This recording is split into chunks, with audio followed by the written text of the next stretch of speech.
Kayong mga congressman, lumabas kayo dito at mag-rumble tayo. Another day, another update kay Lighter Sunog Boy na certified DDS. Eto siya ngayon, lagare sa pagiging provokatur at DDS activist matapos siyang dumulog sa tanggapan ng CIDG para sa investigasyon tungkol sa kanyang partisipasyon sa madugo at magulong riot sa Recto Mendiola area noong ika-21 ng Setyembre. Pero bago yan, isang araw bago ang kanyang pagbisita sa CIDG, ayan si Galunggong, parang may training pa yata mula sa mga maysug handlers niya. Ang kaso, tila walang tumama sa mga tira niya. Lang, pahiraman ko ng ano. Sakit na. Wait lang. Palpak na naman. Pero sabi nga nila, strike while the iron is hot. Kaya sinamantala ni Kuya Park o Lighter Boy at ng kanyang mga matatandang handlers ang oportunidad habang trending at notorious siya. Ayan siya, nanlilisik ang mga mata at halos maputol na ang mga litid sa leeg sa kakasigaw. Protesta at sigaw dito, protesta at sigaw doon. Panoorin kung paano niya hinamon ang mga kongresista ng suntukan. Kung totoong matapang kayo, dito kayo at mag-rumble tayo. Huwag kang magkisali ang pulis, pati sundalo. Hinahamon namin kayo, rambulan. Mag-rumble tayo dito ngayon.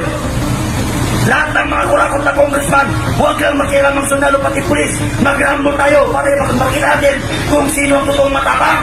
E paano naman si Paulo Duterte na laging absent pero may pabaon pa raw mula sa tatay niyang si Digongyo, a whopping 51 billion pesos?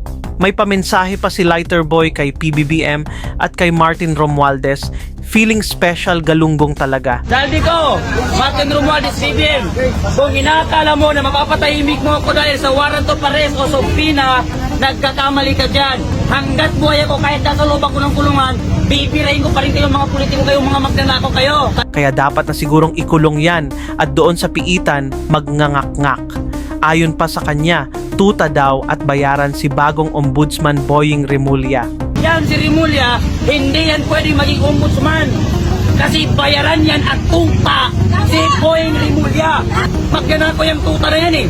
At heto pa, may niluluto na naman silang all DDS, all culto rally para sa mga tagasunod ni Digongyo, ang poong nasa rehas ng mga DDS sa ika-12 ng Oktubre. At inaanyayahan ko po ang lahat ng mamamayang Pilipino ng ngayong darating na October 12 po ay magkaisa po tayo at magsama-sama po tayo. Tandaan ang date na yan mga DDS at sino ang organizer? Siyempre ang ka-wavelength niyang si Kiko Barzaga na hindi nga alam ang pinagkaiba ng UN at ASEAN. At huwag po kayong sumama sa kahit sinong mag-organize ng rally malibang kay Kiko Barzaga.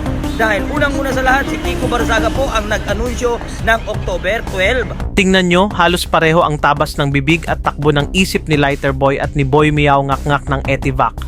Pero mukhang walang makakapigil kay Lighter Boy, ang bagong bayani ng mga DDS, hanggang sa may naghanap sa isang ate shy sa mga nahakot. Mabuhay ang Pilipino! Mabuhay! Mamatay ang magnanakaw! Mamatay!